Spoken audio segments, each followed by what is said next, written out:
ক্রিকেটে ডেডিকেশন কেমন হওয়া উচিত আপনি উদাহরণ টেনে অভিষেক শর্মাকেই বরং দেখিয়ে দিতে পারেন। বসে আছেন বাউন্ডারি লাইনে অপেক্ষায় ব্যাট হাতে কখন নামবেন, আর মাঝে যেই খানিক সময়ের ব্যবধান সেখানেই তিনি ব্যাট বলের মাপঝোঁক আঁকছেন।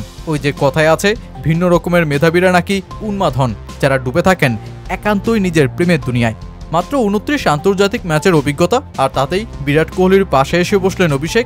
একই সাথে ক্রিকেটের পূর্ণ সদস্য দেশগুলোর বাকি ব্যাটারদের থেকে ছিনিয়ে নিলেন শীর্ষ রেকর্ডের সিংহাসনটাও। আর শেষমেশ ব্রিসবেনের মাঠে ভারত তো অস্ট্রেলিয়ার পুরনো ক্ষততেই যেন আঘাতটা করল আরও।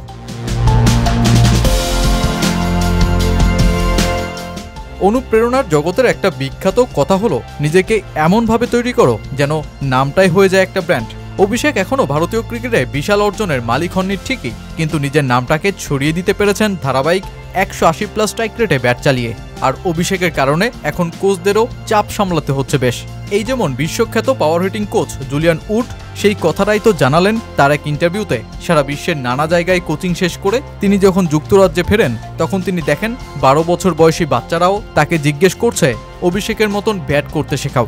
কদিন আগেও যেই বাচ্চারা অ্যালিস্টার কুক, ব্রায়ান লারা কিংবা সচিন টেন্ডুলকার হতে চাইতো, এখন কিনা বাচ্চারা অভিষেকেই স্বপ্নটা দেখছে। আর এখানেই এই ব্যাটার তৈরি করেছেন নিজের নামের একটা ব্র্যান্ড। এবার আসা যাক মূল বিষয়ে। ব্রিসবেনের আকাশ তখন মেঘলা। 5 ম্যাচ সিরিজের শেষ ম্যাচ তখন অস্ট্রেলিয়ার সিরিজ ড্র করা লড়াই। টানা 21 বারের মতন এদিনও মিচেল মার্শের টসে জিতে সেই মুখস্থ ফিল্ডিং নেওয়ার সিদ্ধান্ত।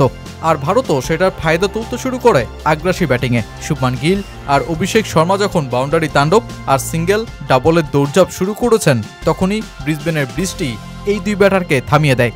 অস্ট্রেলিয়া হয়তো সেই বৃষ্টিতে হাঁপ ছেড়ে বেঁচেছিল, কিন্তু পুরো ম্যাচ বৃষ্টিতেই সমর্পণ করার আশাটা করেনি তারা। 4 ওভার 5 বলে গড়ানো ইনিংসে ভারত 52 করেছে ঠিকই, কিন্তু এরপর আর হয়নি একটি বলও। ফলাফল নো রেজাল্ট।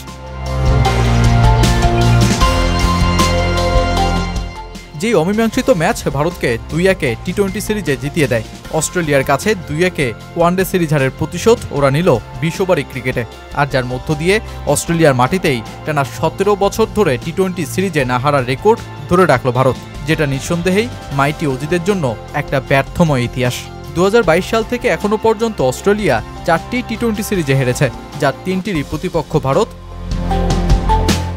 এবার ফেরা যাক অভিষেক শর্মার কাছে, যিনি সিরিজের সর্বোচ্চ 163 রান নিয়ে হয়েছেন সিরিজ সেরা ক্রিকেটার। আর শেষ ম্যাচে 23 রানের ইনিংসে টি-20তে 1000 রানের মাইলফলক চাওয়া অভিষেক একটা রেকর্ডও তো করে ছাড়েন। ভারতের হয়ে সবচেয়ে কম ইনিংসে 1000 রান করেছেন বিরাট কোহলি, সময় নিয়েছেন 27 ইনিংস। অভিষেক 1 ইনিংস বেশি নিয়েছিলেন সেই অর্জন। অবশ্য বলার হিসেবে পূর্ণ সদস্য দেশগুলোর মধ্যে অভিষেক টপকে গেলেন সবাইকে। 528 বলে তিনি ছুঁতে পেরেছেন এই অর্জন। তার নিচে থাকা সূর্যকুমার যাদব আরও 45 বল বেশি সময় নিয়েছেন।